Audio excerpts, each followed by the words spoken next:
चरणे ध्रुव करी धरिमती सूक्ष्म चरणे मुह असाम्भाळे स्मृति हिरण्यक ब्रह्मजा शरीरात होई सर्व सृष्टि विधान कर आज्ञा कही एणु से हिरण्य रत सुहिरण दाता नमस्ते हिरण्य रूप सृष्टि पिता माता हिरण्य रूप तोर सृष्टि संहारणे महाप्रभु आत्मा कारणे एणु भूतंकर पति रूप होई विष्णु गर्भे विष्णु रूप तू ही सृष्टि संहारणे कृष्ण रूप जे ताहार मही भार सही विष्णु कुर्मी रूप धर असुर अरण्य महादावग्नि रूप स्वरूप दैत्य तम छेदन उठार बहुदर्प सारंग धनु धरी रिपुबल नासी जकी गदा तेजे दैत्य बल ध्वंसी महादैत्य नाशने से नंदन धारणे नम लक्ष्मीपते दैत्य निषूदन वासुदेव नमस्तुभ्य देवकी नंदन पद्मनादि आदि रुद्ध अव्यक्त कारण कौशकेशी चारु नूतन तत्पहारी निगूढ़ बंधनु पिता माता को धारी दामोदर ऋषिकेश गोविंद अच्युत हे माधव हनुमंत दैत्य प्राणभत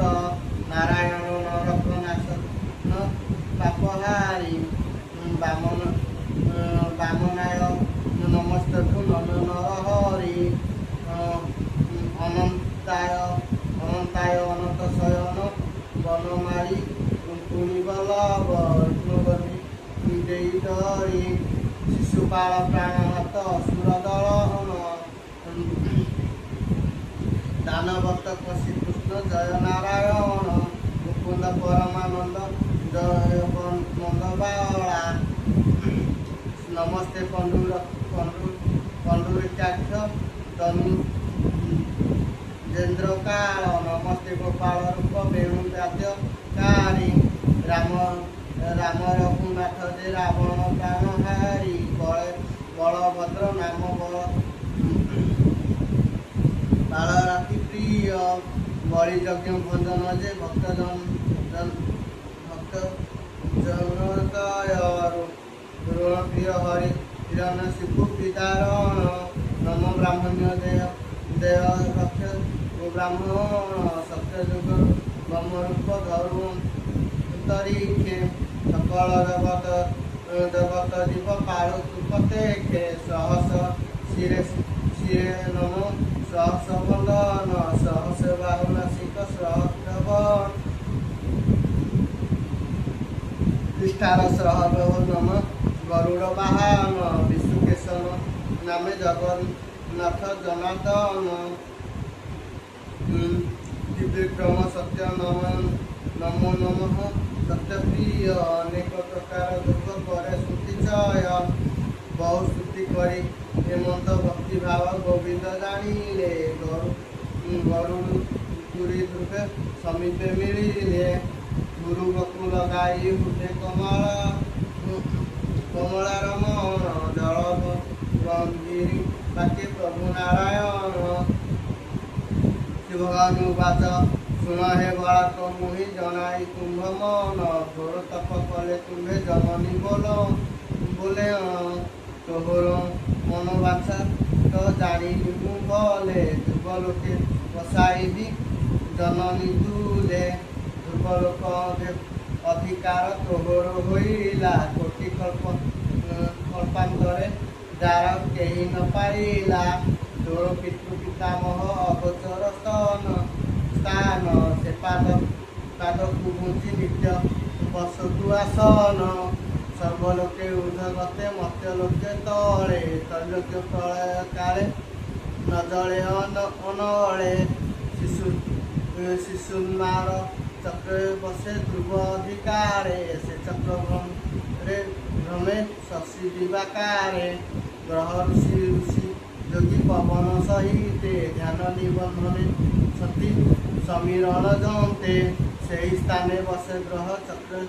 प्रत्यक्ष उच्च रही मन रखे पुनः कल्प संख्य पूर्व महादेव देव परे से स्थान मोहर मुहि डेली ध्रुव तु निश्चय भोग कर मनुजार न पाइला के अन्य मानवे जननी सहित चल सुख भुंज हेबे पूर्वे तु ही ब्रह्मपुत्र राजपुत्र संगे मातृ बोले शुणी चित्त कटी अछु भोगे ए पुण्य स्वभावे राजकुले होई जन्म एबे तप बळे भुंज संपादिला कर्म शुण अवहित चित्ते मु कहिली तोते तपस्थाने रही स्तुति कलु जेते मते सर्वस्ते मानकर राज्य हे प्रत्यक्ष जेनर स्तुति करे मोहर समुख्य त्रिसंध्या पढ़ती जेबे ଏହା ଇଷ୍ଟ କରି ତ୍ରିବିଧ ପାତକ ମୁହିଁ ବେଗ ଜାତି ତରି ତାହାର ଭୁଗୁନୁ ଲକ୍ଷ୍ମୀ କେବେ ହୀନ ତେଜେ ଜନନୀ ବନ୍ଧୁ ବିୟୋଗେ କେବେ ହୀନ ଭଜେ ଏତହୋର ସ୍ତୁତି ପୁଣ୍ୟ ପାପ ବିନାଶିନୀ ବ୍ରହ୍ମ ହତ୍ୟା ଦୋଷ ହରେ ମୋର ଆଜ୍ଞା ଘେନି ସଭା ଯୁକ୍ତେ ମୋର ଭାବ ନିତ୍ୟ ଦେବେ ପଡ଼େ ସୁଖ ମୋହ ଜଳୁ ତହେଁ କେବେ ହୀନ ବୁଡ଼େ ହେମନ୍ତ ପ୍ରସନ୍ନ କହି ପ୍ରଭୁ ଚକ୍ରଧର ସନ୍ତୋଷ ଧ୍ରୁବକୁ ଚାହିଁ ଧରିବେନି କର କହନ୍ତି ମନୁ ବଂଶେ ଜନ୍ମ ଶରୀର ନର ନାରାୟଣ ଦେବତାଙ୍କୁ ଅଗଚର ଏ ଶରୀର ଭୋଗ ତୁହି ଆତ୍ମାକୁ କରି ଭୋଗ ଅତିବାଦ୍ୟ ବର୍ଜିତ ଜୀବ ତୁ ସତ୍ୟଯୁଗ ଶରୀର ଅନ୍ତରେ ଦୁର୍ବଳ ତୁ ବସ ତୁହି କଳ୍ପ ସଂଖ୍ୟା ପ୍ରମାଣେ ଜନନୀ ସଙ୍ଗେ ନେଇ ଏମନ୍ତ ଗୁରୁକୁ ବର ଦେଇ ଜନାର୍ଦ୍ଦନ ଗରୁଡ଼ ବାହନ ସେ ହୋଇଲେ ଅନ୍ତର୍ଧାନ ବିଷ୍ଣୁ ବର ପାଇ ସେ ଉତ୍ତାନା ପାକ ବଳା ଦିବ୍ୟ ରୂପ ନିଜ ଧରି ସଦନେ ଗମିଲା ଜନନୀ ଚରଣ ସେବା କଲା ଅନୁକ୍ଷଣେ ଅନୁଭବ ଦୁଃଖ ଗଲା ଯେତେ ଥିଲା ମନେ ପିତାର ବଲ୍ଲଭ ଦିନ ଦିନେ ସେ ବଢ଼ଇ ଗୁରୁକୁ ମହିମା ଅବା ପାରିବ କହି ହେମନ୍ତ ବିଦୁର ଆଗେ ମୈତ୍ରେୟ ମୁନି କହିଲେ ଧ୍ରୁବ କଥା ହରି ଭାବ ଘେନି ବିଷ୍ଣୁ ପାଦେ ତୀରେ ରହି ପରୀକ୍ଷିତ ଆଗେ ଭକ୍ତି ଭାବ ଭକ୍ତି ଯୋଗେ ସେ କହିଲେ ଅନୁରାଗେ ସନାଦ ମନେ କହିଲେ ବାସ କର ଶିଷ ସେ ଚରିତ କଥା ଯେ ପବିତ୍ର ପୁଣ୍ୟ ରସ ସାଧୁ ଜନ ହିତ ମୁହିଁ କଲଇ ପ୍ରକାଶ ଭାଗବତେ ବିପ୍ର ଜଗନ୍ନାଥ ଦାସ इति श्रीमद्भागवते महापुराणे परमहंस